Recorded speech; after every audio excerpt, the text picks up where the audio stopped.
Di bawah sorotan lampu kristal yang megah, suamiku menunjuk wajahku dengan senyum mengejek di bibirnya. Dia cuma pembantu, katanya lantang di depan ratusan tamu terhormat. Hati ini hancur lebur, namun aku diam mematung. Mereka tidak tahu, restoran mewah tempat mereka berpijak ini, setiap incinya adalah milikku. Sebelum ceritanya dimulai, silakan tulis di kolom komentar dari daerah mana saja teman-teman yang menonton cerita ini. Jangan lupa like dan subscribe agar channel ini bisa semakin berkembang dan bisa mempersembahkan cerita yang lebih menarik lagi. Suara denting gelas kristal dan alunan musik jazz yang elegan memenuhi udara malam itu. Aroma stea premium dan rempah-rempah mahal menyeruak, menggelitik hidung siapa saja yang melangkah masuk ke lobi The Royal Taste. Ini adalah malam yang seharusnya menjadi malam paling membanggakan dalam hidupku. Malam di mana keringat, air mata, dan pengorbananku selama bertahun-tahun akhirnya mewujud menjadi sebuah bangunan megah di pusat kota. Namun, disinilah aku berdiri, terpaku di ambang pintu kaca otomatis yang baru saja terbuka. Aku menatap pantulan diriku di kaca besar di dekat pintu masuk. Penampilanku sangat kontras dengan kemewahan di sekelilingku. Aku hanya mengenakan daster batik lengan panjang yang warnanya sudah sedikit memudar karena sering dicuci, dipadukan dengan sandal jepit karet yang biasa kumoping lantai. Di tanganku, aku memeluk erat sebuah tumpeng nasi kuning kecil yang kubuat sendiri sejak subuh tadi. Tumpeng ini adalah simbol syukurku, doa tulus seorang istri untuk kesuksesan suami tercinta. Aku bahkan tidak sempat berganti pakaian karena Galang, suamiku, meneleponku dengan nada panik 1 jam yang lalu, mengatakan ada barang penting yang tertinggal di rumah. Tanpa pikir panjang, aku menyambar ojek dan menembus kemacetan Jakarta, sekalian membawa tumpeng kejutan ini. Kaki ini gemetar saat melangkah masuk lebih dalam. Orang-orang menatapku. Tatapan mereka bukan tatapan ramah, melainkan tatapan yang menusuk, penuh penilaian, dan merendahkan. Para wanita dengan gaun malam berkilauan berbisik di balik kipas tangan mereka, sementara para pria dengan setelan jas rapi memandangku seolah aku adalah kotoran yang menempel di sepatu mahal mereka. "Heh, ngapain kamu masuk lewat pintu depan?" Suara melengking itu membuatku tersentak. Zahira, manajer restoran yang diangkat suamiku sebulan lalu, berdiri berkacak pinggang di hadapanku. Ia mengenakan gaun merah menyala yang memamerkan bahu mulusnya, dengan riasan wajah yang tebal namun sempurna. Cantik, tapi matanya memancarkan kebencian yang tidak pernah kutengerti alasannya. "Mbak Zahira, saya mau ketemu Mas Galang. Saya bawakan tumpeng syukuran untuk..." Belum selesai aku bicara, Zahira sudah tertawa renyah. Tawa yang dibuat-buat dan terdengar sangat menyakitkan di telingaku. Ia melangkah maju, mendorong bahuku dengan telunjuknya yang berkuku runcing. "Tumpeng? Kamu pikir ini acara selamatan di kampung? Lihat sekelilingmu, Widya. Ini restoran bintang 5. Makananmu itu cuma bikin kotor meja mahal kami. Lagian, ngaca dong. Penampilanmu itu bikin sakit mata tamu-tamu VIP. Masuk lewat pintu belakang sana, tempat sampah." Hardik Zahira dengan suara yang cukup keras hingga beberapa tamu di dekat kami menoleh. Dadaku sesak. "Tapi saya istrinya Galang, saya berhak." "Istri?" potong Zahira cepat. Matanya membelalak jenaka seolah aku baru saja menceritakan lelucon paling lucu sedunia. "Galang itu pemilik tempat mewah ini. Mana mungkin seleranya serendah kamu. Udah, jangan mimpi di siang bolong." Tiba-tiba, suara tepuk tangan membahana. Lampu ruangan meredup, dan satu sorotan lampu terpusat ke panggung utama. Di sana, Galang berdiri dengan gagah. Ia mengenakan setelan jas hitam tuxedo yang sangat pas di tubuhnya, rambutnya ditata rapi dengan pomade. Ia terlihat seperti pangeran yang selama ini kudukung dengan seluruh jiwaku. Ia memegang mikrofon dengan percaya diri, tersenyum lebar menyapa para hadirin. "Selamat malam para hadirin yang terhormat. Terima kasih telah hadir di Grand Opening The Royal Taste." Suara bariton Galang terdengar berwibawa melalui pengeras suara. Aku tersenyum tipis. Rasa bangga menyeruak sedikit mengobati sakit hatiku akibat ucapan Zahira tadi. Itu suamiku. Laki-laki yang kubantu bangkit dari keterpurukan. Aku ingin mendekat, ingin memberikan tumpeng ini padanya. Tanpa sadar, aku melangkah melewati Zahira yang lengah, berjalan menuju pinggir panggung. Saat aku sudah berada cukup dekat, mata Galang menangkap sosokku. Senyum di wajahnya seketika lenyap, berganti dengan ekspresi kaget bercampur jijik yang belum pernah kulihat sebelumnya. Ia tidak menatapku dengan cinta, melainkan seperti melihat aib yang harus segera disembunyikan. "Mas Galang," panggilku pelan sambil mengangkat sedikit tumpeng di tanganku, berharap ia akan menyambutku. Namun, beberapa wartawan yang berada di barisan depan menyadari keberadaanku. Kamera mereka berputar, lampu kilat mulai menyambar-nyambar wajahku yang polos tanpa riasan. Bisik-bisik mulai terdengar semakin kencang. "Itu siapa? Kok ada orang kampung masuk? Apa dia nyasar? Dia manggil Pak Galang tadi?" Situasi menjadi canggung. Galang tampak panik. Keringat dingin mulai terlihat di pelipisnya. Ia menatapku tajam, memberikan kode mata agar aku segera pergi, tapi aku terpaku. Aku bingung. Kenapa dia tidak mengakuiku? Bukankah ini usaha kami berdua? Seorang wartawan wanita dengan sigap bertanya, "Pak Galang, maaf, wanita yang membawa tumpeng itu sepertinya memanggil Anda. Apakah dia kerabat Anda?" Hening. Seluruh ruangan menahan napas menunggu jawaban. Jantungku berdegup kencang, menanti pengakuan manis yang selalu ia janjikan. "Ini istri saya, wanita hebat di balik kesuksesan saya. Itu yang kuharapkan." Galang tertawa canggung, lalu mendekatkan mikrofon ke bibirnya. Ia menarik napas panjang, menatap lurus ke arah para tamu, menghindari tatapan mataku. "Hahaha, mohon maaf atas gangguan kecil ini, Bapak Ibu sekalian," ucap Galang dengan nada santai yang dibuat-buat. "Wanita itu, ya, saya kenal dia." Aku tersenyum lega. Akhirnya, dia emang gayanya kampungan begitu. Maklum saja, lanjut Galang, dan kali ini ia menunjukku dengan tangannya. "Dia cuma pembantu yang biasa mengurus dapur di rumah ibu saya. Mungkin dia pikir acara ini butuh nasi tumpeng sisa syukuran di rumah. Maklum, pendidikannya rendah, jadi tidak tahu tata krama acara formal." Duar, rasanya seperti ada petir yang menyambar tepat di ulu hatiku. Tumpeng di tanganku terasa seberat ribuan ton. Kakiku lemas seketika. Pembantu? Suamiku sendiri, laki-laki yang kucintai, yang kunikahi, yang kumodali seluruh hidupnya, menyebutku pembantu di depan ratusan orang? Gelombang tawa terdengar dari beberapa sudut ruangan. Zahira, yang kini sudah berdiri di samping panggung, tertawa paling keras sambil menutup mulutnya dengan anggun. Tatapan para tamu berubah dari penasaran menjadi jijik dan kasihan. "Oh, kirain istrinya, ternyata cuma Art," celetuk seseorang di dekatku. "Pantesan kumel banget. Pak Galang baik banget ya, pembantu aja boleh masuk hotel." Air mataku mendesak ingin keluar, tapi aku menahannya sekuat tenaga. Aku tidak boleh menangis di sini. Aku tidak boleh terlihat lemah di depan mereka yang merendahkanku. Aku menatap mata Galang. Ia balas menatapku dengan sorot mata mengancam, seolah berkata, "Pergi atau kubuat kau makin malu." Galang kembali berbicara, "Security, tolong antarkan Bibi ini ke belakang. Kasih dia makan di dapur kotor saja, kasihan sudah jauh-jauh datang." Dua orang satpam bertubuh besar segera menghampiriku, memegang lenganku kasar seolah aku adalah pencuri. "Mari, Bu, lewat sini," ucap salah satu satpam dengan nada ketus. Aku tidak memberontak. Aku membiarkan mereka menggiringku menjauh dari panggung, menjauh dari cahaya, kembali ke kegelapan di balik pintu dapur. Tapi sebelum aku benar-benar menghilang di balik pintu, aku menoleh sekali lagi. Aku melihat Galang merangkul pinggang Zahira di atas panggung, menerima tepuk tangan meriah. Di detik itu, rasa cintaku mati. Yang tersisa hanyalah dingin yang membekukan hati, dan sebuah janji dalam diam. Kalian akan menyesali setiap kata yang keluar dari mulut kalian malam ini. Aku duduk di sebuah bangku panjang di taman belakang restoran, tempat di mana para staf biasa merokok diam-diam. Tumpeng yang tadi kubawa sudah terguling di tanah. Nasinya berhamburan dikerubungi semut, sama hancurnya dengan harga diriku saat ini. Suara tepuk tangan dan musik dari dalam gedung masih terdengar sayup-sayup, seperti ejekan yang tak kunjung henti. Pikiranku melayang mundur, menembus lorong waktu ke masa 1 tahun yang lalu. Masa di mana aku masih begitu bodoh dan buta oleh cinta. Waktu itu, Galang bukanlah siapa-siapa.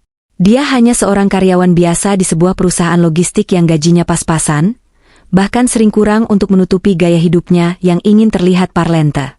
Kami tinggal di sebuah rumah kontrakan petak 3 yang atapnya bocor setiap kali hujan deras turun. Aku, Widya, adalah wanita yang ia nikahi secara sederhana di Kawa. Keluargaku sebenarnya bukan orang sembarangan. Ayahku adalah seorang pengusaha properti yang sangat sukses di Kalimantan. Namun, ketika aku memutuskan menikah dengan Galang, ayah menentang keras. Ayah bilang Galang tidak tulus, matanya penuh tipu daya. Karena dibutakan cinta, aku memilih kabur dan meninggalkan segala kemewahan hidupku demi Galang. Aku ingin membuktikan bahwa kami bisa bahagia meski hidup sederhana. Ayah marah besar dan memutus akses keuanganku. Tapi diam-diam ibu masih sering mengirimiku uang atau perhiasan lewat kurir tanpa sepengetahuan ayah, sekadar untuk peganganku. Wit, panggil Galang suatu malam. Wajahnya kusut, dasinya sudah longgar tak beraturan. Ia melempar tas kerjanya ke sofa butut kami. Kenapa, Mas? Capek ya? Tanyaku sambil membawakan segelas teh hangat. Galang mengusap wajahnya kasar. Aku dipecat, Wit, perusahaan bangkrut. Ada pengurangan karyawan besar-besaran. Jantungku mencelos. Dipecat? Lalu bagaimana kami membayar kontrakan bulan depan? Bagaimana kami makan? Ya Allah, Mas. Sabar ya. Rezeki pasti ada gantinya. Hiburku sambil memijat bahunya. Galang menatapku dengan mata berkaca-kaca. Aktingnya saat itu begitu sempurna, hingga aku tak menaruh curiga sedikitpun. Ia menggenggam tanganku erat. Sangat erat. Aku punya mimpi, Wit. Aku nggak mau jadi kuli berdasi lagi. Aku mau buka restoran. Kamu tahu kan, masakanmu itu enak banget. Resep rendang dan soto buatanmu itu layak jual mahal. Aku mau kita buka usaha berdua. Kamu ratunya di dapur, aku rajanya yang mengelola manajemen. Kita bakal kaya, Wit. Kita bakal bungkam mulut ayahmu yang meremehkan aku. Kata-kata itu membiusku. Mimpi membangun masa depan bersama. Menjadi ratu di kerajaannya. Tapi modalnya dari mana? Mas? Kita nggak punya tabungan sebanyak itu? Tanyaku realistis. Galang terdiam sejenak, lalu matanya melirik ke arah lemari pakaian, tepat ke arah kotak besi kecil yang kusembunyikan di tumpukan baju. Itu adalah kotak berisi perhiasan berlian dan emas peninggalan ibu, satu-satunya harta yang kumiliki setelah ibu meninggal dunia 3 bulan setelah aku menikah. Simpanan ibumu? Bisik Galang pelan, seolah takut mengucapkannya. Wit, aku tahu itu berharga banget buat kamu. Itu kenangan ibu. Tapi, coba pikirkan.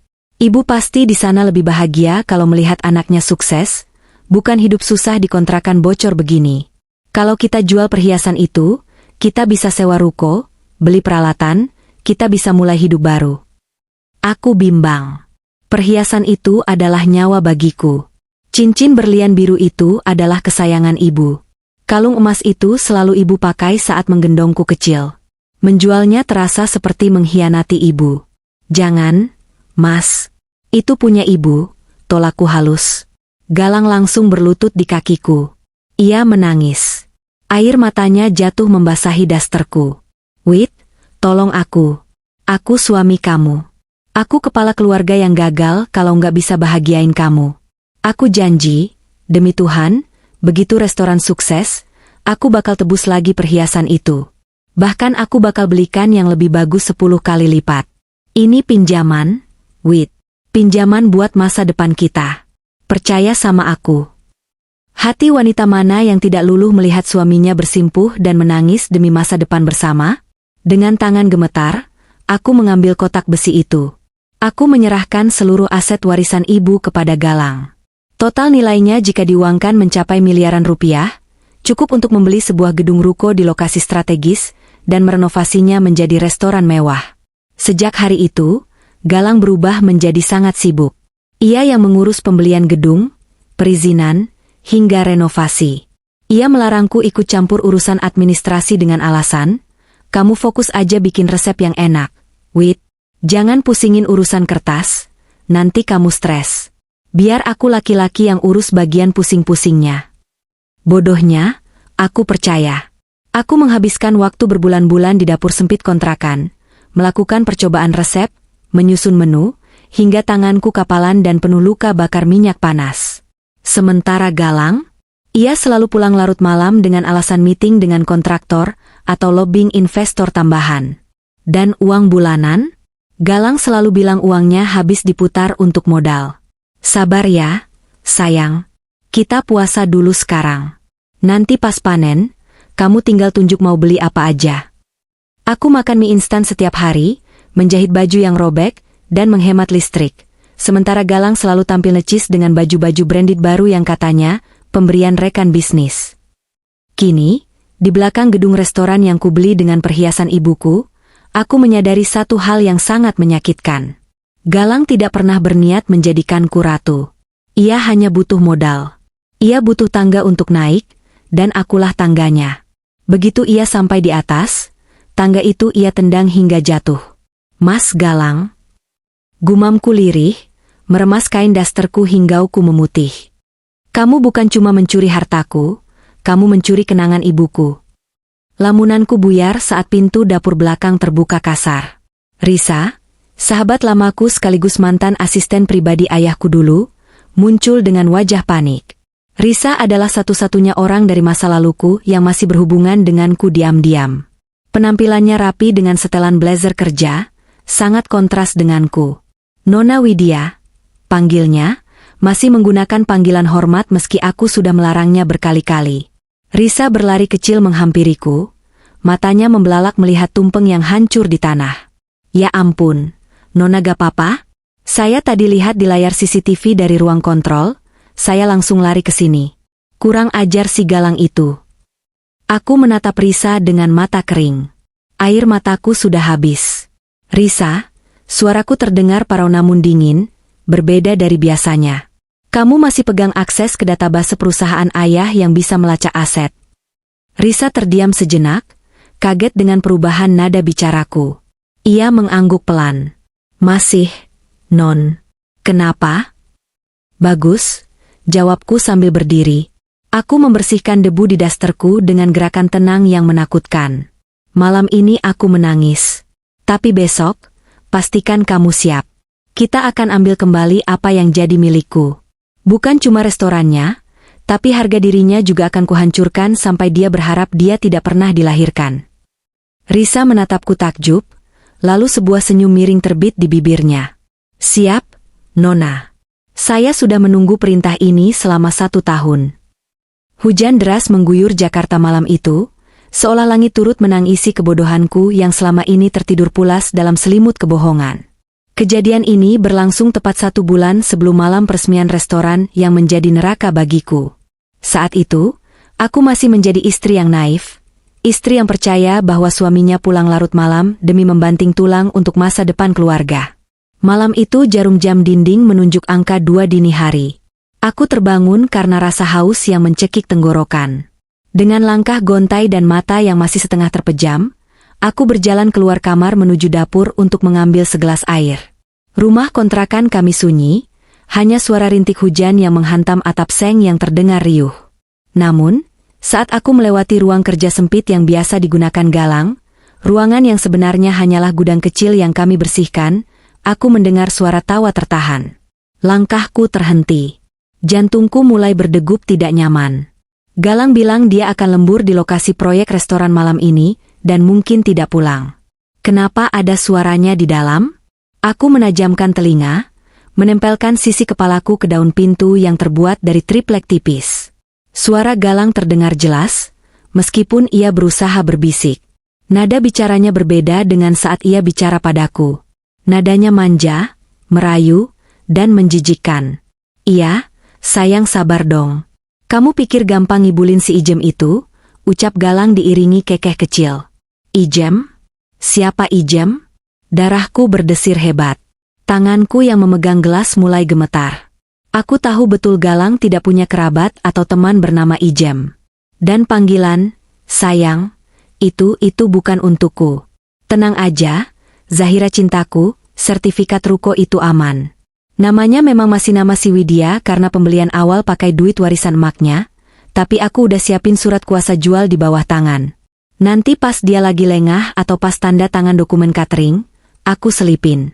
Begitu restoran jalan, kita tendang dia balik ke kampung. Gelas di tanganku nyaris terjatuh kalau saja aku tidak mendekapnya erat ke dada.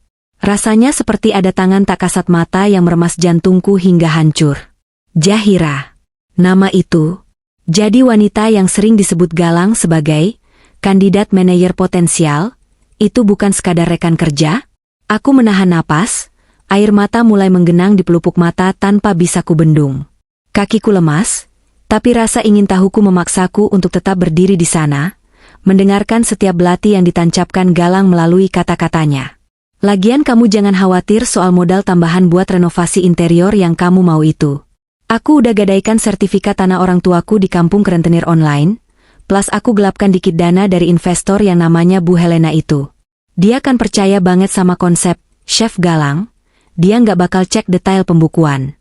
Duitnya kita pakai buat honeymoon ke Bali bulan depannya, abis grand opening. Aku menutup mulutku dengan tangan, menahan isak tangis yang hendak meledak. Ya Allah, Galang, bukan hanya berselingkuh, dia juga seorang penipu. Dia menggelapkan uang investor? Dia mau menjual aset atas namaku? Suara di dalam ruangan berhenti sejenak, lalu terdengar suara kursi bergeser. Udah dulu ya, Yang. Aku ngantuk banget. Si Ijam kayaknya tidur mati di kamar. Aman kok. Love you. Aku buru-buru menjinjit lari kembali ke kamar tidur. Aku meletakkan gelas di meja nakas dan menarik selimut hingga menutupi seluruh tubuhku. Tubuhku menggigil hebat. Bukan karena dingin, tapi karena rasa sakit dan marah yang bercampur aduk menjadi racun. Tak lama kemudian, pintu kamar terbuka pelan. Galang masuk mengendap-endap. Aroma parfum wanita yang menyengat dan bau alkohol menyeruak masuk bersamanya, menusuk hidungku meski aku sudah menahan napas. Dia naik ke tempat tidur, memunggungiku, dan dalam hitungan menit, suara dengkurannya terdengar. Aku membuka mata. Di kegelapan kamar, aku menatap punggung laki-laki yang kucintai setengah mati itu. Laki-laki yang rela kutentang ayahku demi dirinya. Ternyata, dia hanyalah ular berbisa yang menunggu waktu untuk memangsaku. Malam itu, aku tidak tidur lagi. Aku menunggu. Menunggu hingga dengkurannya semakin berat dan teratur. Pukul 3 pagi, aku bangun perlahan tanpa menimbulkan suara sedikit pun. Aku mengambil ponsel Galang yang tergeletak di nakas. Terkunci. Tentu saja. Tapi aku ingat, seminggu lalu dia pernah pamer kalau dia mengganti passwordnya dengan tanggal lahir, orang paling spesial. Dulu, sandinya adalah tanggal pernikahan kami. Aku mencoba tanggal lahirku. Salah. Aku mencoba tanggal pernikahan kami. Salah. Dengan tangan gemetar, aku mengingat-ingat tanggal yang pernah kulihat di KTP Zahira saat Galang menyuruhku memfotokopi berkas lamaran kerja wanita itu dulu. 12 Mei. Aku mengetik 1205. Klik. Terbuka. Rasanya duniaku runtuh untuk kedua kalinya. Password ponsel suamiku adalah tanggal lahir selingkuhannya. Dengan air mata yang terus mengalir dalam diam, aku membuka aplikasi pesan instan. Betapa hancurnya hatiku melihat deretan chat mesra, foto-foto tak senonoh mereka berdua di hotel, dan bukti-bukti transfer uang dalam jumlah besar ke rekening Zahira. Uang yang seharusnya untuk modal usaha, uang yang kudapat dari menjual cincin ibu, dia hamburkan untuk pelacur itu. Namun, aku tidak boleh hanya menangis. Aku butuh lebih dari sekadar bukti perselingkuhan. Aku butuh senjata yang bisa mematikan langkahnya secara hukum. Aku teringat ucapannya di telepon tadi, penggelapan dana Helena dan surat kuasa jual. Aku meletakkan ponselnya, lalu menyelinap keluar menuju ruang kerja. Aku menyalakan laptop Galang. Beruntung, dia orang yang ceroboh dan sombong. Dia tidak pernah mempassword laptopnya karena merasa aku, gaptek, dan tidak mungkin mengerti isinya. Aku membuka folder demi folder. Mataku membelalak melihat folder bernama Rahasia Zahira. Di dalamnya, aku menemukan scan dokumen palsu laporan keuangan yang dia kirim ke Bu Helena. Angkanya di markup gila-gilaan. Aku juga menemukan draft surat cerai yang sudah dia siapkan, tertanggal 1 hari setelah grand opening. Dan yang paling fatal, aku menemukan file Excel berisi daftar hutang judinya. Totalnya mencapai ratusan juta rupiah. Dia menggunakan nama restoran, yang notabene asetku, sebagai jaminan bodong. Kamu tamat, Mas, bisikku lirih di tengah kesunyian malam. Aku berlari ke kamar, mengambil flash disk yang biasa kusimpan di laci mesin jahit. Aku menyalin semua data itu, foto perselingkuhan, laporan keuangan ganda, bukti hutang judi, dan draft surat cerai. Proses penyalinan terasa sangat lama. Setiap detiknya membuat jantungku serasa mau copot takut Galang terbangun. Saat layar laptop menunjukkan copy completed, aku merasa baru saja memegang hulu ledak nuklir. Aku mencabut flash disk itu, menggenggamnya erat hingga telapak tanganku sakit. Ini bukan lagi soal cinta yang dikhianati. Ini soal perang. Aku mematikan laptop, mengembalikan posisi kursi seperti semula, dan kembali ke kamar. Saat aku berbaring lagi di samping Galang, aku bukan lagi Widya yang cengeng. Rasa cintaku telah menguap malam itu, digantikan oleh dinginnya dendam. Aku menatap langit-langit kamar yang remang, menyusun sumpah dalam hati. Kau ingin membuangku setelah sukses. Mas, lihat saja nanti. Aku yang akan membuatmu jatuh dari ketinggian, tepat saat kau merasa sudah memiliki segalanya. Pagi harinya, aku terbangun dengan mata bengkak, tapi jiwaku terasa lebih keras dari baja. Galang sudah bangun lebih dulu, bersiul-siul di depan cermin sambil merapikan rambutnya.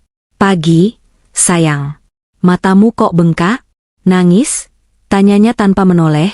Nadanya datar tanpa kepedulian. Enggak, Mas. Cuma kurang tidur, semalam mimpi buruk, jawabku datar. Aku menyiapkan kopi hitamnya seperti biasa, menuangkannya dengan tangan yang stabil. Tidak ada lagi gemetar. Oh ya, Wit, nanti sore aku nggak pulang ya. Mau meeting final sama vendor dekorasi bareng Zahira. Kamu di rumah aja, jahit taplak meja yang kurang itu, perintahnya sambil menyeruput kopi. Iya, Mas. Hati-hati, ucapku sambil tersenyum tipis. Senyum palsu pertamaku yang sempurna. Begitu motor Galang menderu meninggalkan halaman kontrakan, aku langsung bergerak. Aku tidak menjahit taplak. Aku berganti pakaian dengan kemeja dan celana bahan yang masih tersisa dari masa laluku sebagai anak orang kaya, lalu menghubungi satu nomor yang sudah lama tidak kuhubungi. Halo, Risa? Ini Widya. Aku butuh bantuanmu. Sekarang. 1 jam kemudian, aku duduk di dalam mobil Honda Jazz hitam milik Risa di parkiran sebuah mal yang jauh dari area jangkauan Galang. Risa menatapku dengan wajah prihatin setelah aku menceritakan semuanya dan menunjukkan bukti-bukti di laptop yang kubawa. Bajingan tengik, umpat Risa sambil memukul setir mobil. Wajahnya merah pada menahan amarah. Nona, maaf. Maksudku Widya, kenapa kamu tahan selama ini? Ayahmu pasti akan menghabisi dia kalau tahu. Jangan bawa-bawa ayah dulu, Riz. Aku mau selesaikan ini dengan tanganku sendiri. Potongku tegas. Aku mau dia hancur sehancur-hancurnya. Bukan cuma cerai, aku mau dia miskin, malu, dan masuk penjara. Risa menatapku lekat, lalu mengangguk mantap. Oke. Apa rencananya? Aku membuka tablet yang dibawa Risa, menunjukkan denah grand opening yang kudapat dari email Galang.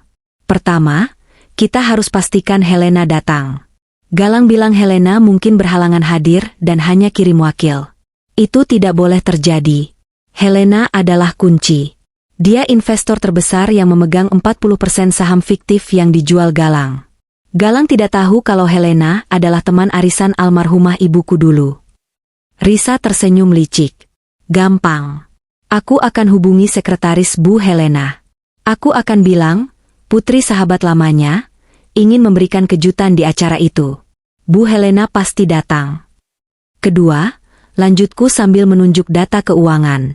Aku butuh kamu untuk verifikasi data ini ke bank dan BPN, Badan Pertanahan Nasional. Pastikan sertifikat ruko itu aman, dan blokir akses Galang untuk menjual atau menggadaikannya lagi. Kamu punya kenalan notaris kan? Beres. Notaris kepercayaan ayahmu bisa mengurus blokir sertifikat dalam hitungan jam, kalau ada bukti penipuan suami istri begini, jawab Risa cepat sambil mencatat di ponselnya. Ketiga. Aku menarik napas panjang. Ini bagian yang paling menyakitkan tapi krusial. Aku akan tetap datang ke acara itu sebagai istri bodoh. Aku akan membiarkan dia menghinaku. Semakin tinggi dia terbang, semakin sakit jatuhnya. Aku butuh kamu menyusup ke ruang kontrol audiovisual restoran saat acara berlangsung. Buat apa? Tanya Risa heran. Aku menyerahkan flash disk berisi semua bukti kejahatan Galang pada Risa. Untuk menayangkan film dokumenter tentang siapa sebenarnya Galang Pratama. Saat dia sedang pidato kemenangannya, aku mau seluruh tamu melihat ini di layar proyektor raksasa. Risa menerima flash disk itu seperti menerima mandat suci. Sadis.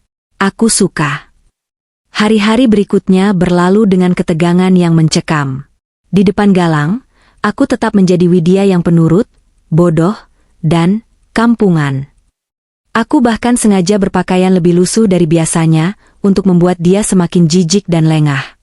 Setiap kali dia pulang membawa baju kotor yang berbau parfum Zahira, aku mencucinya tanpa protes. Setiap kali dia membentakku karena masakan yang kurang asin, aku meminta maaf sambil menunduk. Padahal di balik punggungnya, aku dan Risa sedang membangun perangkap. Risa bekerja sangat cepat. Dia berhasil mengamankan sertifikat asli gedung yang ternyata diam-diam disimpan Galang di brankas kantor. Risa menyogok satpam malam untuk masuk dan menukarnya dengan fotokopi warna. Risa juga berhasil menghubungi Bu Helena. Ternyata Bu Helena sangat murka saat tahu anak sahabatnya diperlakukan seperti ini. Beliau setuju untuk ikut dalam sandiwara kami. Tante akan datang, Widya, kata Helena lewat sambungan telepon yang di loudspeaker oleh Risa di mobil. Suara wanita parubaya itu terdengar bergetar menahan emosi. Tante akan pastikan tikus itu menyesal sudah main-main dengan keluarga kita. Kamu yang kuat ya, nak. Terima kasih, Tante Helena, jawabku dengan suara serak. Dukungan dari orang masa lalu ibuku memberiku kekuatan baru. H1 sebelum acara. Galang pulang dengan wajah berseri-seri. Wit, besok grand opening. Kamu nggak usah datang ya, ucapnya sambil melepas sepatu. Acaranya formal banget, banyak pejabat. Kamu kan gak punya baju bagus, nanti malah minder. Mending kamu di rumah aja doa biar sukses. Aku sudah menduga dia akan melarangku. Tapi aku sudah punya rencana. Yah, Mas, padahal aku udah bikin tumpeng kecil buat syarat. Kata ibu dulu kalau buka usaha harus ada tumpeng dari istri biar berkah. Ujarku memelas, memasang wajah sedih yang kubuat-buat. Galang mendengus kesal. Ceka, tumpeng lagi. Kuno banget sih pikiran kamu. Ya udah, terserah. Tapi kalau mau datang, jangan lewat depan. Lewat dapur aja kasih ke koki. Jangan bikin malu aku di depan tamu. Iya, Mas. Aku janji gak bakal ganggu, jawabku pelan. Aku tidak akan mengganggu, Mas. Aku akan menghancurkan. Malam itu, saat Galang sudah tidur nyenyak memimpikan kesuksesannya, aku berdiri di depan cermin kamar mandi. Aku menatap wajahku yang lelah. Besok adalah hari penghakiman. Besok, Widya si pembantu akan mati, dan Widya sang pemilik tahta akan bangkit. Aku mengelus dadaku, mencoba menenangkan detak jantung yang berpacu cepat. Semua, senjata, sudah siap. Bukti perselingkuhan, bukti korupsi, bukti utang judi, semuanya ada di tangan Risa yang akan standby di ruang operator. Bu Helena akan datang sebagai eksekutor. Aku kembali ke tempat tidur, berbaring di sebelah musuhku. Aku memejamkan mata, membayangkan skenario besok. Aku akan membiarkan dia memperkenalkanku sebagai pembantu. Aku akan membiarkan dia tertawa. Karena tawa terakhir akan menjadi milikku. Nikmatilah mimpi indahmu yang terakhir ini, suamiku, bisikku dalam hati. Karena besok, kamu akan terbangun dalam mimpi buruk yang tak akan pernah berakhir. Dua orang satpam itu menyeret langkahku menuju pintu belakang. Cengkeraman mereka di lenganku cukup kuat hingga meninggalkan rasa nyeri. Namun, tepat sebelum mereka mendorongku keluar ke area pembuangan sampah, sebuah suara tegas menghentikan mereka dari arah lorong staf. Lepaskan dia. Itu suara Risa. Dia muncul dari balik bayangan koridor dengan setelan blazer hitam dan AirPH di telinganya, tampak seperti kepala keamanan atau event organizer profesional. Kedua satpam itu tertegun, bingung melihat wanita asing yang terlihat berotoritas ini. Tapi Bu, Pak Galang suruh. Pak Galang sedang sibuk di panggung. Saya penanggung jawab acara dari pihak agensi tamu VIP, potong Risa dengan wajah dingin yang meyakinkan. Ibu ini akan membantu di bagian servis tamu VIP. Jangan banyak tanya atau kalian saya laporkan karena mengacaukan flow acara. Kedua satpam itu saling pandang, nyali mereka ciut seketika melihat ketegasan Risa. Mereka melepaskan tanganku dan mengangguk patuh, lalu bergegas kembali ke pos mereka. Begitu mereka pergi, Risa menatapku, matanya memancarkan semangat tempur. Dia menyodorkan sebuah nampan perak berisi gelas-gelas champagne kosong dan serbet putih bersih. Sekarang panggungnya milikmu, Nona. Buat mereka gila perlahan sebelum bomnya meledak. Bisik Risa sambil merapikan sedikit rambutku yang berantakan. Aku mengambil nampan itu. Sudut bibirku terangkat membentuk senyuman miring. Galang menyebutku pembantu? Baiklah, aku akan menjadi pelayan paling mengerikan yang pernah dia temui seumur hidupnya. Aku tidak akan lari dan menangis di pojokan. Aku akan kembali ke sana, tepat di depan hidungnya. Aku melangkah kembali memasuki ballroom utama. Suasana di dalam semakin meriah. Galang masih berada di atas panggung, kali ini ditemani Zahira. Mereka sedang melakukan sesi potong pita simbolis. Wajah Galang tampak berseri-seri, seolah kejadian memalukan barusan, saat dia menghina istrinya sendiri, tidak pernah terjadi. Tawa Zahira terdengar melengking, memamerkan gigi putihnya ke arah kamera wartawan. Aku berjalan menyelinap di antara kerumunan tamu, kepalaku tegak. Aku tidak lagi berjalan menunduk seperti Widya si istri bodoh. Aku berjalan dengan langkah pasti seorang predator yang mengintai mangsanya. Target pertamaku adalah Bima, sahabat karib Galang sejak kuliah. Bima adalah orang yang paling sering memanas-manasi Galang untuk menceraikanku, dan aku tahu dari data di laptop Galang, bahwa Bima juga ikut menikmati uang hasil penggelapan itu untuk berjudi. Bima sedang berdiri di dekat meja prasmanan, tertawa lepas sambil memegang gelas anggur. Aku menghampirinya, menyodorkan nampan berisi gelas baru. Minuman tambahan, Pak Bima, tawarku dengan suara rendah namun jelas. Bima menoleh, awalnya dia tersenyum, tapi senyum itu luntur seketika saat menyadari siapa yang berdiri di hadapannya. Matanya membelalak kaget. Lo, Widya, kok lo masih di sini? Bukannya udah diusir sama Galang? Aku tersenyum manis, senyum yang tidak mencapai mataku. Aku mendekatkan wajahku sedikit ke telinganya, seolah hendak membisikkan rahasia layanan pelanggan. Mas Galang butuh bantuan, Pak. Katanya uangnya habis buat bayar hutang judi online Bapak minggu lalu yang kalah 300 juta itu. Jadi saya harus hemat biaya pegawai. Bisikku pelan, namun penuh penekanan pada nominal angka itu. Wajah Bima langsung pucat pasi. Gelas di tangannya bergetar hingga isinya sedikit tumpah ke jas mahalnya. Dia menatapku horor. Bagaimana aku bisa tahu? Itu rahasia yang hanya diketahui dia dan Galang. Lo ngomong apa sih? Gagapnya. Keringat dingin mulai muncul di dahinya. Nikmati pestanya, Pak. Sebelum debt collector-nya datang, ucapku santai, lalu meninggalkannya yang terpaku ketakutan. Satu mental lawan sudah runtuh. Sekarang giliran Zahira. Wanita itu baru saja turun dari panggung, dan sedang sibuk menerima ucapan selamat dari ibu-ibu sosialita. Dia tampak sangat menikmati perannya sebagai nyonya besar, palsu. Aku berjalan melintas di dekatnya, sengaja menyenggol bahunya sedikit dengan nampanku, cukup untuk membuatnya menoleh kaget. Punya mata NGG, Zahira berhenti memaki saat melihatku. Matanya menyipit jijik. Dasar perempuan gak tahu malu. Udah dibilang kampungan, masih aja berkeliaran. Mau ngemis makanan sisa ya? Para ibu sosialita di sekelilingnya menatapku dengan pandangan merendahkan, menunggu reaksiku. Dulu, aku pasti akan meminta maaf dan menunduk. Tapi malam ini berbeda. Aku menatap Zahira dari ujung kaki sampai ujung kepala dengan tatapan menilai yang tajam. Lalu aku menunjuk kecil ke arah lehernya. Maaf, Bu Manayer. Cuma mau mengingatkan, kalung berlian yang ibu pakai itu, bon pembeliannya masih ada di saku jas suami saya, tertulis, diskon barang reject. Sayang sekali, padahal gayanya sudah selangit. Kataku dengan nada polos yang cukup keras untuk didengar ibu-ibu di sekitarnya. Wajah Zahira memerah padam karena malu dan marah. Dia refleks memegang kalungnya. Ibu-ibu sosialita di sekelilingnya mulai berbisik-bisik dan menahan tawa, menatap kalung itu dengan pandangan menyelidik. Barang reject, bisik salah satu dari mereka. Reputasi Zahira sebagai wanita berkelas mulai retak. Dia hendak menampar Yu, tapi aku sudah melenggang pergi menuju target utama. Galang. Dia sedang berdiri di dekat meja VIP, tampak gelisah. Matanya terus menyapu ruangan, sepertinya Bima sudah memberitahunya sesuatu, karena Bima terlihat berbisik panik padanya dari kejauhan. Saat Galang melihatku berjalan santai di tengah ruangan dengan nampan pelayan, rahangnya mengeras. Dia bergegas menghampiriku, mencengkeram lengan atasku dengan kasar dan menyeretku sedikit menjauh dari kerumunan. "Kamu gila ya, Wit?" Desisnya penuh amarah, matanya melotot tajam. "Ngapain kamu balik lagi?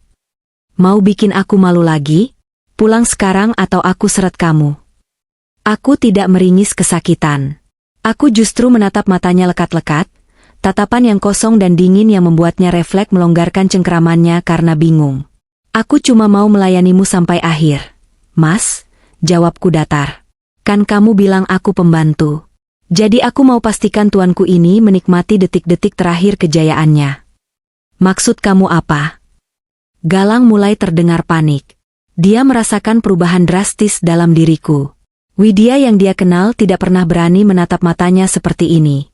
Aku mendekatkan wajahku, menatap manik matanya yang gemetar. "Mas, Bu Helena sebentar lagi sampai. Kamu yakin laporan keuangan yang kamu markup itu sudah rapi? Atau kamu lupa menghapus file asli di folder rahasia di laptopmu yang tidak di-password itu?" Duar. Wajah Galang berubah menjadi seputih kertas. Bibirnya bergetar. Dia mundur selangkah seolah baru saja melihat hantu. Napasnya memburu. Kamu buka laptopku." Aku tersenyum miring, lalu menepuk pelan pundaknya seolah membersihkan debu. "Tenang saja, Mas. Senyum dong.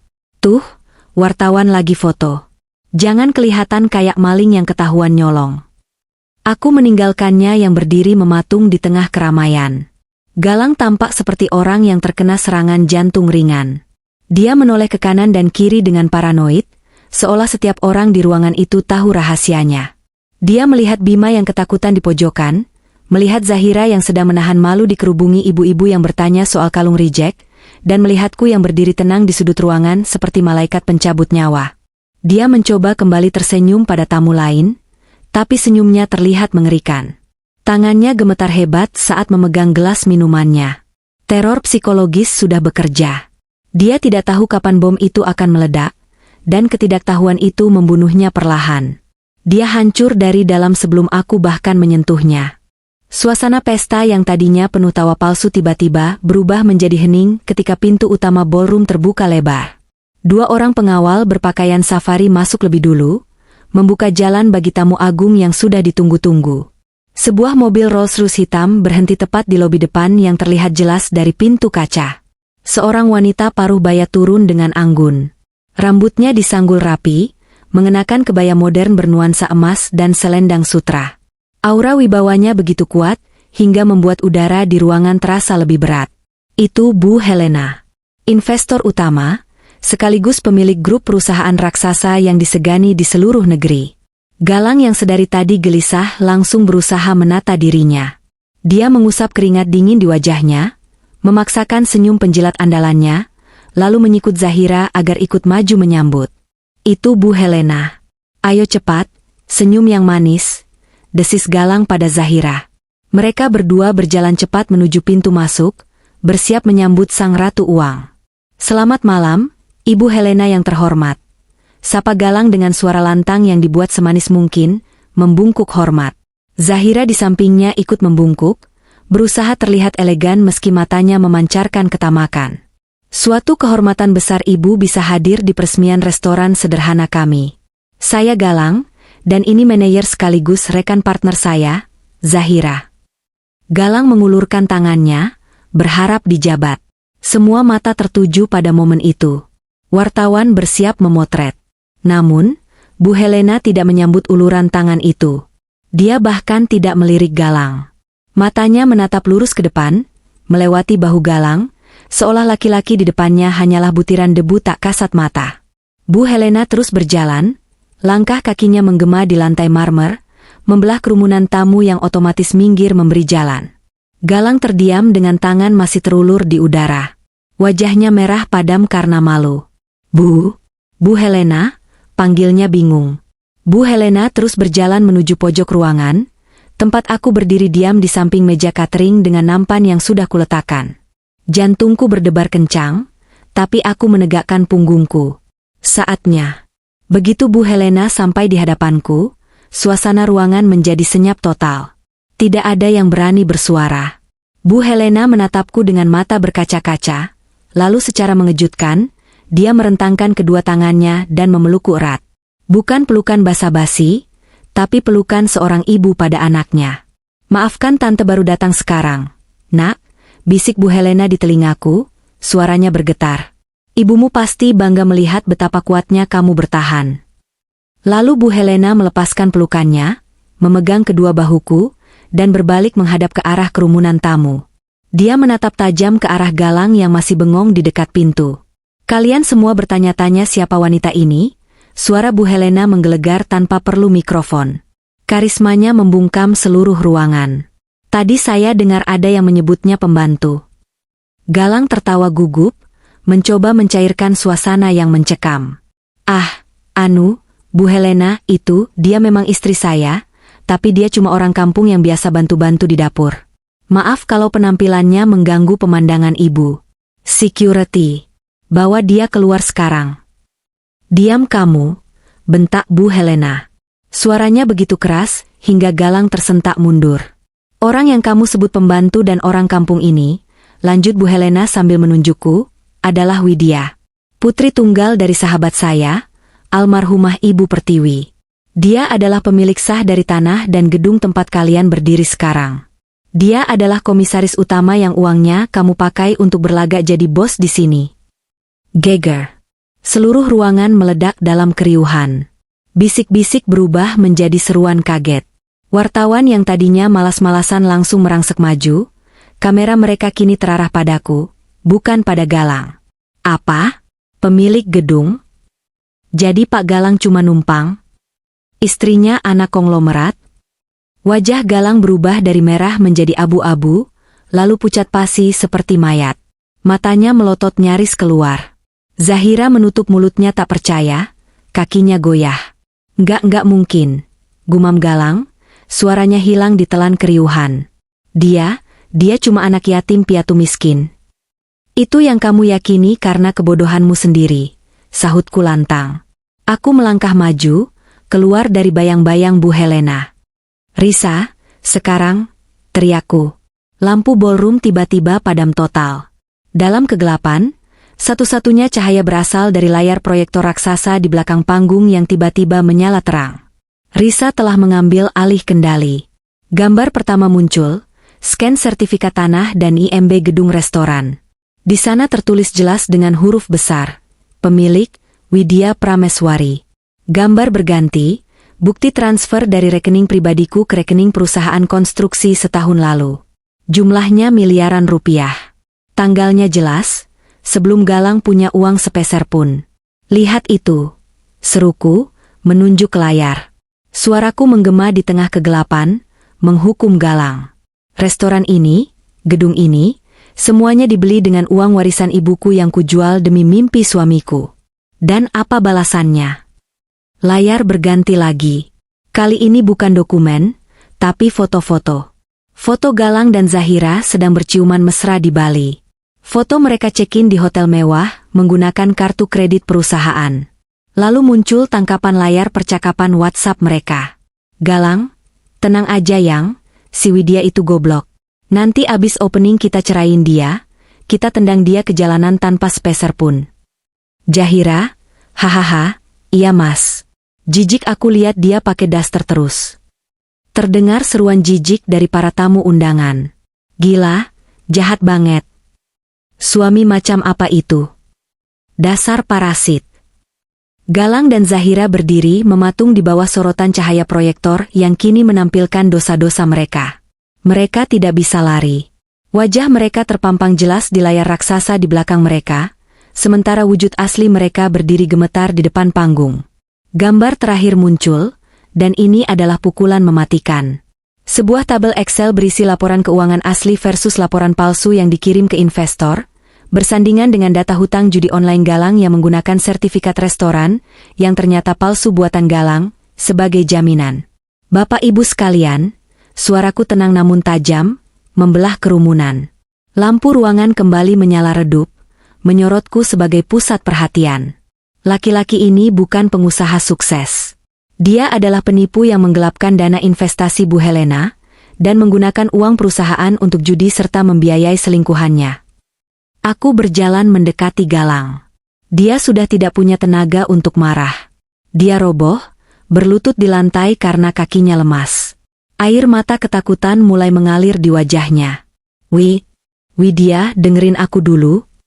Racau Galang, mencoba meraih ujung dasterku. Aku mundur selangkah, tidak sudi disentuh. Jangan sentuh aku dengan tangan kotormu. Tadi kamu bilang aku cuma pembantu, kan? Nah, tugasku sebagai pembantu sudah selesai. Aku sudah membersihkan sampah-sampah kebohonganmu malam ini. Aku menoleh ke arah Bu Helena yang menatap Galang dengan murka. Tante Helena, kataku, silakan ambil alih.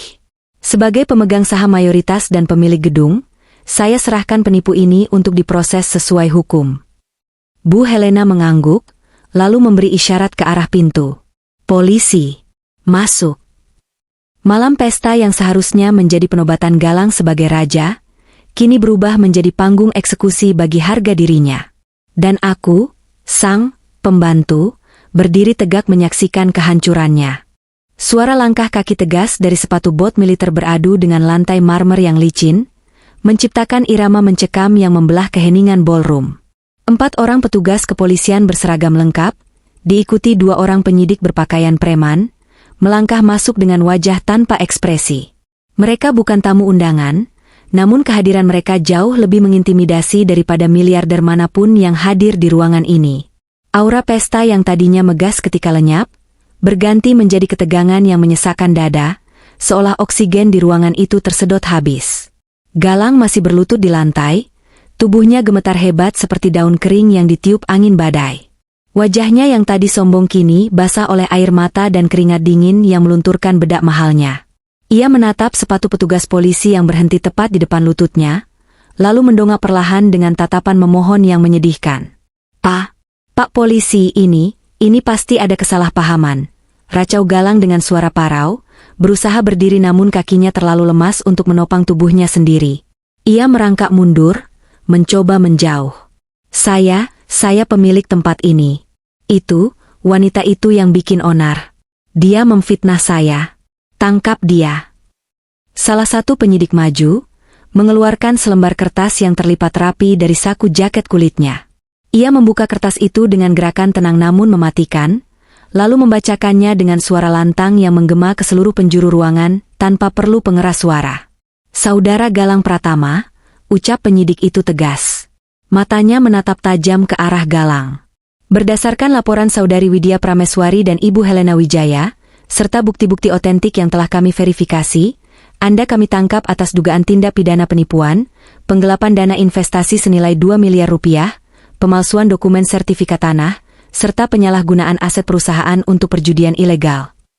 Setiap kata yang keluar dari mulut penyidik itu, bagaikan paku peti mati yang ditancapkan satu persatu ke tubuh Galang. Penipuan, penggelapan, pemalsuan, judi. Semua dosa yang ia sembunyikan rapi di balik setelan jas mahalnya kini ditelanjangi di hadapan ratusan pasang mata. Tidak, itu bohong. Itu fitnah, teriak Galang histeris. Ia menunjuk ke arahku dengan tangan gemetar. Widya, kamu tega ya? Aku suamimu. Kamu istri durhaka. Kamu jebak aku. Aku hanya berdiri diam, menatapnya dengan pandangan sedingin es. Tidak ada lagi rasa sakit hati, tidak ada lagi rasa kasihan. Yang ada hanyalah rasa lega yang luar biasa. Suami? Tanyaku pelan, namun cukup jelas terdengar karena suasana yang begitu senyap. Suami macam apa yang menyebut istrinya pembantu di depan umum?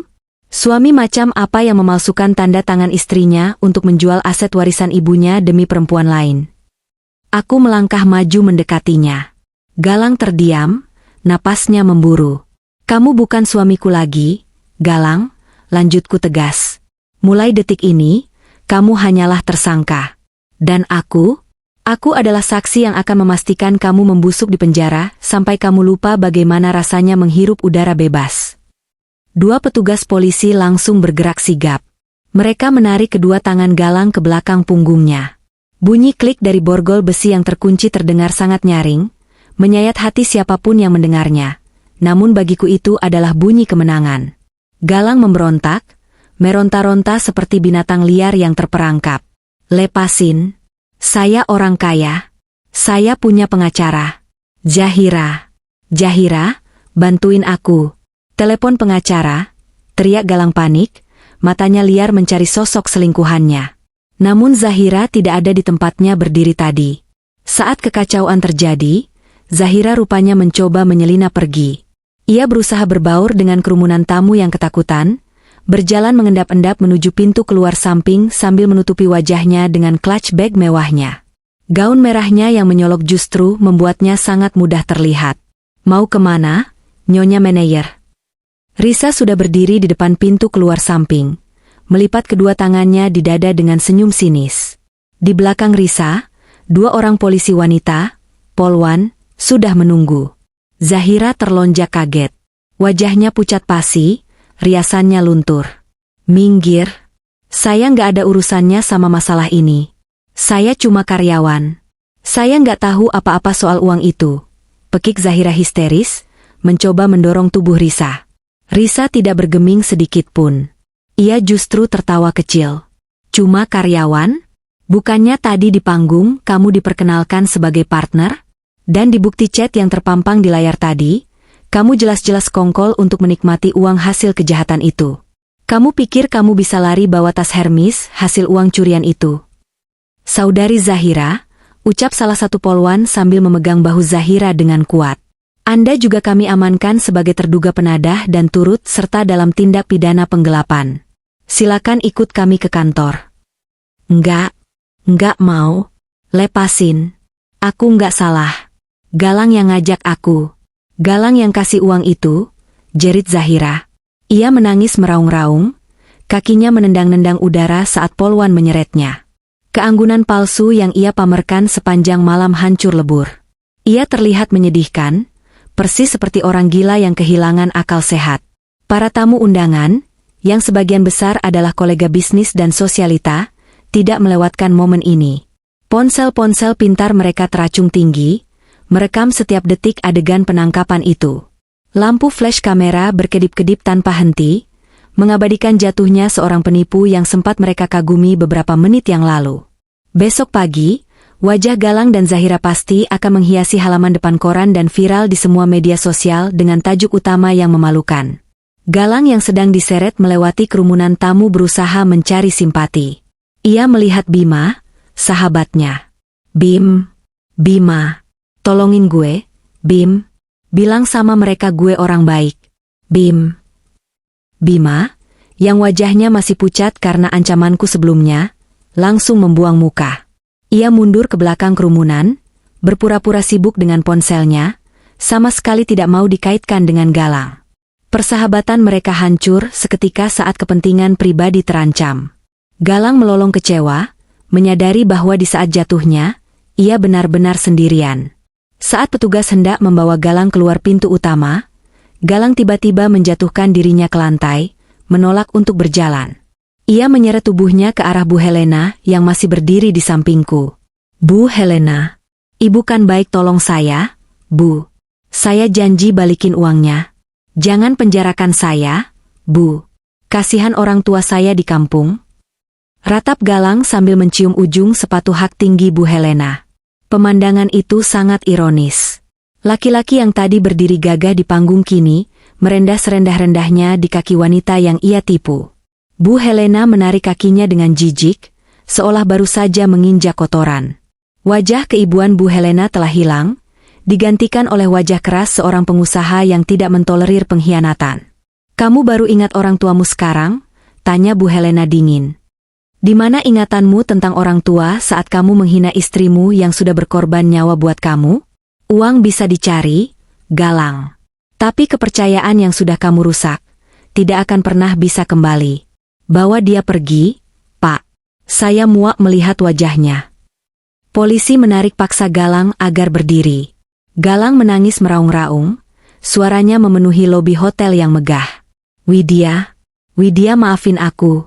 Sayang, aku hilaf. Widya. Aku menatapnya untuk terakhir kali. Tatapan kami bertemu. Dulu, mata itu adalah rumahku. Sekarang, mata itu hanyalah lubang hitam yang kosong. Satpam, panggilku tenang pada kepala keamanan hotel yang berdiri bingung di dekat pintu. Iya, Bu Widya, jawab satpam itu hormat, nadanya berubah 180 derajat dibanding saat ia hendak mengusirku tadi. Tolong pastikan sampah-sampah ini dibuang jauh-jauh. Dan setelah ini, tolong pel lantai bekas mereka lewat. Saya tidak mau restoran saya bau pengkhianat. Perintahku datar. Siap, Bu. Galang dan Zahira akhirnya diseret keluar dari pintu kaca otomatis, dimasukkan ke dalam mobil polisi dengan sirine yang mulai menyala memecah keheningan malam. Cahaya biru merah dari lampu sirine memantul di dinding kaca restoran, menjadi penutup dramatis dari pesta yang gagal itu. Begitu mobil polisi pergi, keheningan kembali menyelimuti ruangan. Ratusan tamu masih terpaku di tempatnya, bingung harus bereaksi apa.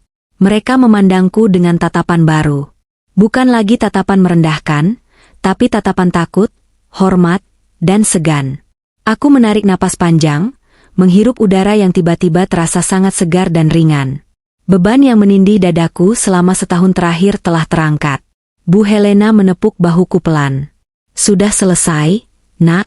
Kamu menang. Aku menoleh pada Bu Helena dan tersenyum tulus. Kali ini air mata menetes di pipiku. Bukan air mata sedih, tapi air mata pelepasan. Terima kasih, Tante. Terima kasih sudah percaya padaku. Aku berbalik menghadap para tamu. Aku tidak perlu berbicara banyak.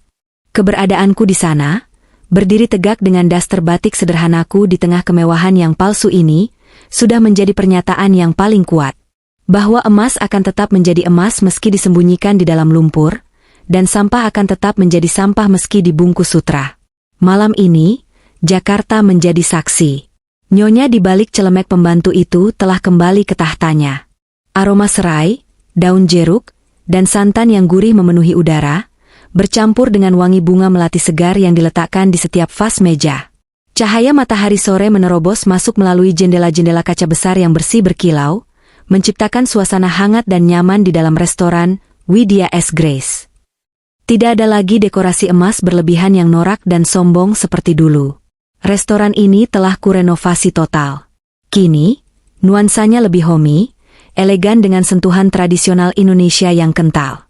Kursi-kursi kayu jati berukir, taplak meja batik tulis asli, dan alunan musik gamelan lembut menggantikan musik jazz bising yang dulu diputar Galang. Aku berdiri di balik open kitchen, mengenakan seragam chef berwarna putih bersih dengan inisial namaku terbordir di dada. Tidak ada lagi daster lusuh. Rambutku kini tertata rapi, wajahku segar dan terawat. Aku sedang melakukan sentuhan terakhir pada menu andalan baru kami, rendang daging wagyu resep warisan ibu. Bu Widya, meja 5 minta nambah sambal bawangnya. Katanya enak banget sampai nangis. Lapor seorang pelayan muda dengan sopan. Aku tersenyum lebar. Siapkan segera. Bilang terima kasih karena sudah suka masakan saya. Inilah kebahagiaanku yang sesungguhnya. Bukan duduk ongkang-ongkang kaki sebagai nyonya besar yang gila hormat, tapi melihat orang lain tersenyum menikmati masakan yang kubuat dengan cinta. Restoran ini bukan lagi sekadar ladang uang, tapi menjadi rumah bagi jiwaku dan warisan bagi ibuku. Dari sudut ruangan, aku melihat Risa sedang sibuk berdiskusi dengan vendor sayuran organik. Risa kini menjabat sebagai general manager yang sangat bisa diandalkan. Dia terlihat bahagia, jauh lebih hidup daripada saat dia harus bekerja sembunyi-sembunyi membantuku dulu. Pintu restoran terbuka, dan lonceng kecil di atasnya berdenting. Sosok yang sangat kuhormati melangkah masuk. Bu Helena. Wajahnya berseri-seri, tampak lebih muda dari usianya. Wah, penuh banget restorannya, Bu Owner. Sapa Bu Helena sambil memelukku hangat saat aku keluar dari dapur menyambutnya. Berkat doa Tante juga, jawabku tulus. Mari, Tan, duduk di meja VIP biasa. Aku udah siapin es dawet kesukaan Tante. Kami duduk di meja sudut yang menghadap ke taman belakang yang asri.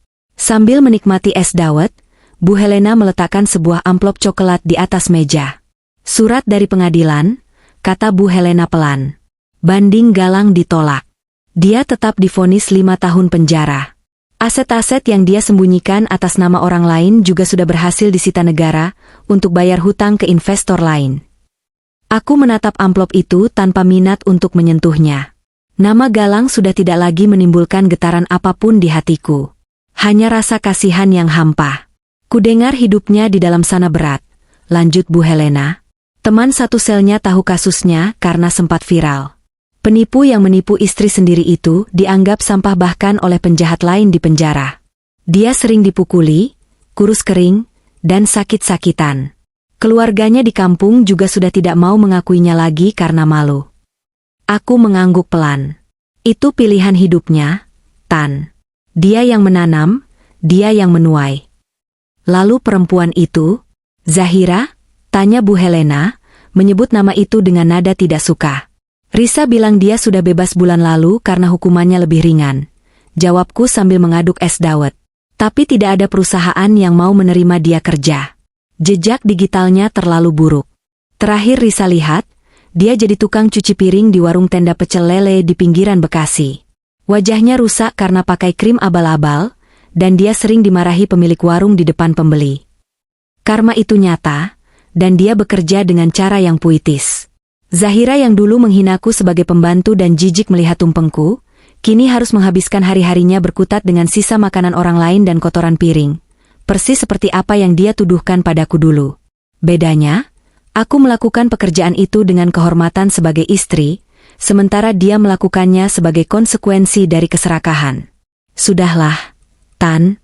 Jangan bahas masa lalu yang kelam di tempat seindah ini, kataku sambil tersenyum, menutup topik itu untuk selamanya.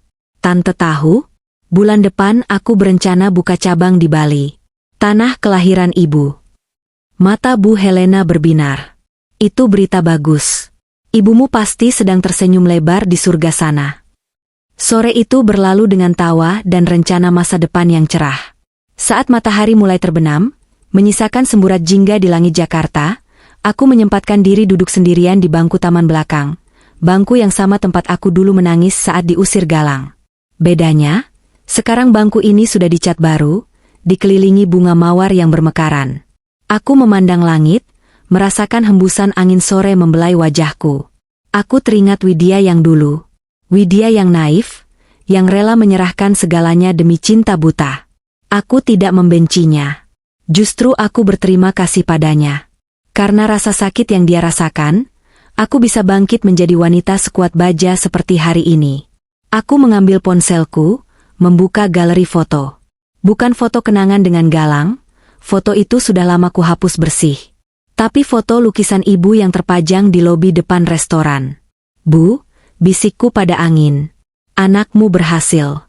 Bukan cuma berhasil mengambil kembali hak kita, tapi berhasil menemukan kembali harga dirinya. Seorang pelanggan kecil, anak perempuan berusia sekitar 5 tahun, berlari ke arahku membawa sekuntum bunga Kamboja yang jatuh. Tante Chef, ini buat tante. Masakannya enak, katanya polos sambil menyodorkan bunga itu.